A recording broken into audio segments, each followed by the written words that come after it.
शनीश्वराय नमः। भक्तों, मैं आज लेके आई हूँ शनिवार व्रत कथा।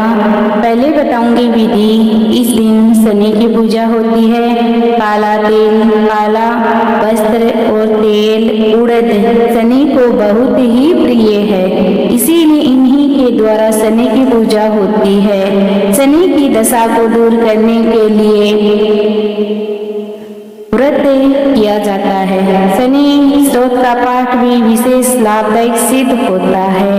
कथा इस प्रकार है। एक समय सूर्य और चंद्रमा, मंगल बुध बृहस्पति शुक्र शनि राहु केतु इन ग्रहों में आपस में झगड़ा हो गया कि हम सब में से बड़ा कौन है। सब अपने आप को बड़ा कहते थे। जब आपस में कोई निश्चय न हो सका तो सब के सब आपस में झगड़ते हुए इंद्र के पास गए और कहने लगे कि आप सब देवताओं के राजा हो, इसीलिए आप हमारा न्याय करके बतलाओ कि हम 9 ग्रहों में सबसे बड़ा कौन है। राजा इंद्र इनका प्रश्न सुनकर घबरा गए और कहने लगे कि मुझ में ये सामर्थ्य नहीं है जो किसी को बड़ा या छोटा बतलाऊं। मैं अपने मुख से कुछ नहीं कह सकता हूँ। हाँ, एक उपाय हो सकता है।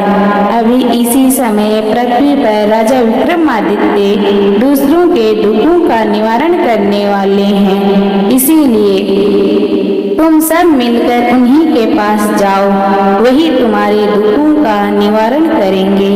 ऐसा वचन सुनकर सभी ग्रह देवता चलकर भूलोक में राजा विक्रमादित्य की सभा में जाकर उपस्थित हुए और अपना प्रश्न राजा के सामने रखा। राजा उनकी बात सुनकर बड़ी चिंता में पड़ गए कि मैं अपने मुख से किसको बड़ा और किसको छोटा बतलाऊं। जिसको भी छोटा बतलाऊंगा वही क्रोध करेगा।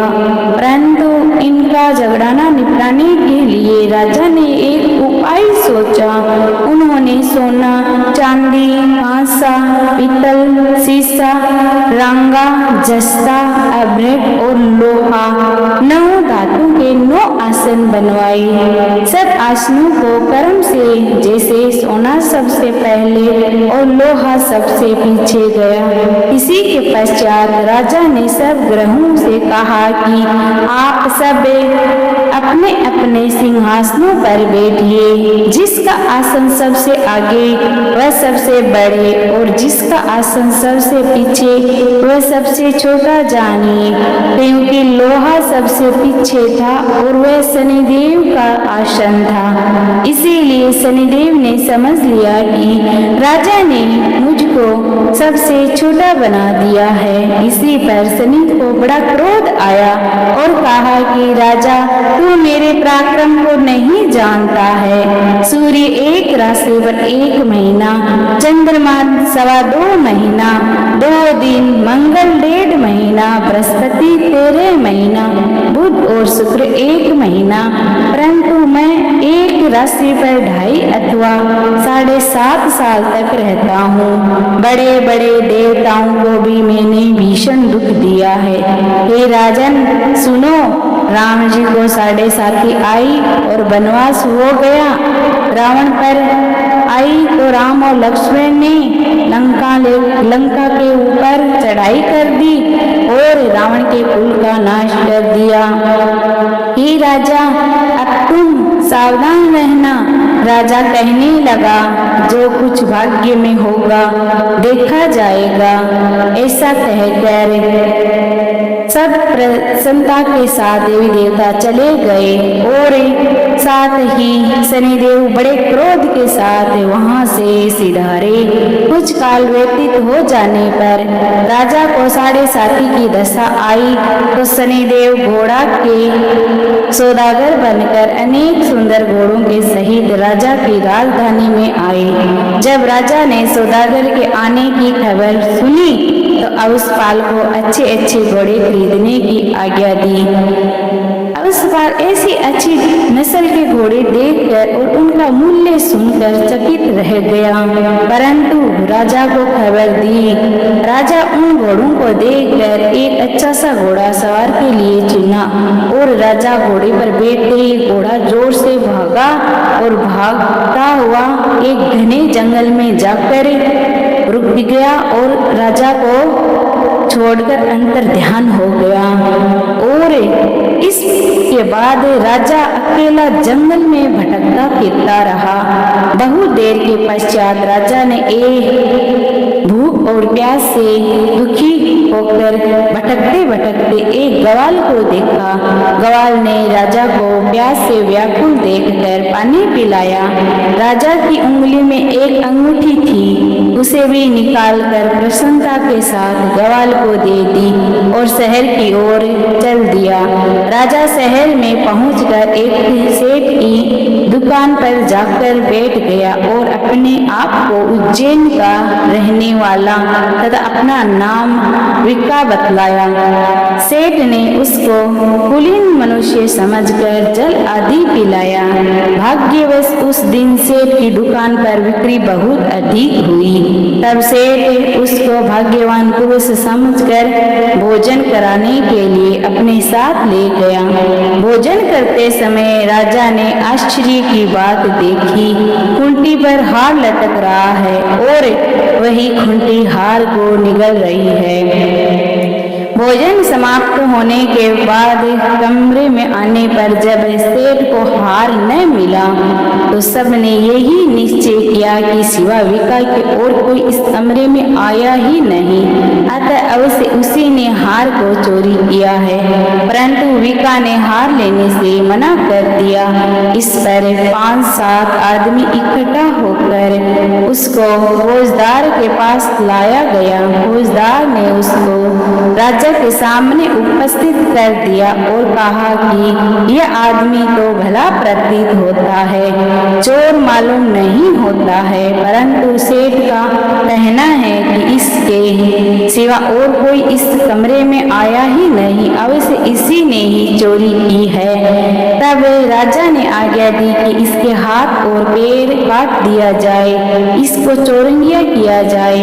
राजा की आज्ञा का तुरंत पालन किया गया और विका के हाथ और पैर काट दिया गया। इस पर राजा कुछ काल व्यतीत होने पर एक तेली उसको अपने घर ले गया और कोल्हे पर उसको बैठा दिया। विका उस पर बैठा हुआ जुबान से बैल को हाँकता रहा। शनि की दशा समाप्त हो गई और एक रात को वर्षा ऋतु के समय वह मल्हार राग गाने लगा। उसका गाना सुनकर उस शहर के राजा की कन्या उस राग पर मोहित हो गई और दासी को खबर लेने को भेजा कि शहर में कौन राग गा रहा है। दासी सारे शहर में फिरती फिरती क्या देखती है कि तेली के घर में जो चौरंगिया है वह राग गा रहा है। दासी ने महल में आकर राजकुमारी को सब वृतांत सुना दिया। बस उसी क्षण राजकुमारी ने अपने मन में यह प्रण कर लिया, चाहे कुछ हो मैं इस चौरंगिया बने के साथ ही विवाह करूंगी। प्रातः काल होते ही जब दासी ने राजकुमारी को जगाना चाहा तो वह अनशन व्रत लेकर पड़ी रही। तब दासी ने रानी के पास जाकर राजकुमारी के न उठने का वृतांत कहा। रानी ने तुरंत ही वहां पर आकर राजकुमारी को जगाया और उसके दुख का कारण पूछा। तो राजकुमारी ने कहा कि माता जी, मैंने यह प्रण कर लिया है कि तेली के घर में जो चौरंगिया है उसी के साथ मैं विवाह करूंगी। माता ने कहा, पगली ये क्या बात कर रही है, तुझको तो किसी देश के राजा के साथ विवाह जाएगा। कन्या कहने लगी, माता जी मैं अपना प्रण कभी नहीं तोड़ूंगी। माता चिंतित होकर यह बात राजा को बताई। जब महाराज ने भी आकर यह समझाया कि मैं अभी देश देशांतर में जाकर अपने दूत भेजकर संयोग रूपवान एवं बड़े बड़े गुणी राजकुमार के साथ तुम्हारा विवाह करूंगा, ऐसी बात तुमको कभी नहीं विचारनी चाहिए पुत्री। कन्या ने कहा, पिताजी मैं अपने त्याग दूंगी, परंतु दूसरे से विवाह कभी नहीं करूंगी। इतना सुनकर राजा ने क्रोध से कहा, यदि तेरे भाग्य में ऐसा ही लिखा है तो जा, तेरी जैसी इच्छा हो वैसा ही कर। राजा ने तेली को बुलाकर कहा कि तेरे घर में जो चौरंगिया है उसके साथ मैं अपनी कन्या का विवाह करना चाहता हूँ। तेली ने कहा कि ये कैसे हो सकता है, कहाँ आप हमारे राजा और कहाँ मैं एक नीच तेली। परंतु राजा ने कहा कि भाग्य लिखा कोई टाल नहीं सकता, अपने घर जाकर विवाह की तैयारी करो। राजा ने उसी समय तोरण और बंदवार लगाकर अपनी राजकुमारी का विवाह चौरंगिया बना विक्रमादित्य के साथ कर दिया। रात्रि को जब विक्रमादित्य और राजकुमारी महल में सोए तो आधी रात के समय शनिदेव ने विक्रमादित्य को स्वप्न दिया कि राजा कहो, मुझको छोटा बतलाकर तुमने कितना दुख उठाया। राजा ने क्षमा मांगी तुरंत और शनिदेव ने प्रसन्न होकर राजा के सारे किए हुए कर्म माफ कर दिए और विक्रमादित्य को हाथ और पैर दे दिए। तब राजा ने कहा, महाराज मेरी एक प्रार्थना आप स्वीकार करें कि जैसे दुख आपने मुझको सौंपा दिया ऐसा और किसी को न दे आप। जो मनुष्य मेरी कथा सुनेगा उसको मेरी दशा में कभी भी किसी प्रकार का दुख नहीं होगा और जो नित्य ही मेरा ध्यान करेगा, चींटियों को आटा डालेगा, उसके सब मनोरथ पूर्ण होंगे। इतना कहकर शनिदेव अपने धाम को चले गए। राजकुमारी की आंख खुली और उसने राजा के साथ पांव सही सलामत देखे। राजा को तो आश्चर्य को प्राप्त हुई। उसको देखकर राजा ने अपने समस्त हाल कहा कि मैं उज्जैन का राजा विक्रमादित्य हूँ। यह बात सुनकर राजकुमारी अत्यंत प्रसन्न हुई। प्रातः काल राजकुमारी से उसने सखियों ने पूछा तो उसने अपने पति का समस्त वृतांत कह सुनाया। तब सबसे प्रसन्नता प्रकट की और कहा कि ईश्वर ने आपकी मनोकामना पूर्ण कर दी है। जब उस सेठ ने यह बात सुनी तो वह विक्रमादित्य के पास आया और राजा विक्रमादित्य के पैरों पर गिरकर क्षमा मांगने लगा कि आप पर मैंने चोरी का झूठा दोष लगाया, अतः आप मुझको जो चाहे दंड दे दो। राजा ने कहा, मुझ पर शनि की दशा थी, इसी कारण यह सब दुख मुझको प्राप्त हुआ है। इसमें तुम्हारा कोई दोष नहीं है, तुम अपने घर जाकर अपना कार्य करो। सेठ बोला कि मुझे तभी शांति होगी जब आप मेरे घर चलकर प्रतिपूर्वक भोजन करोगे।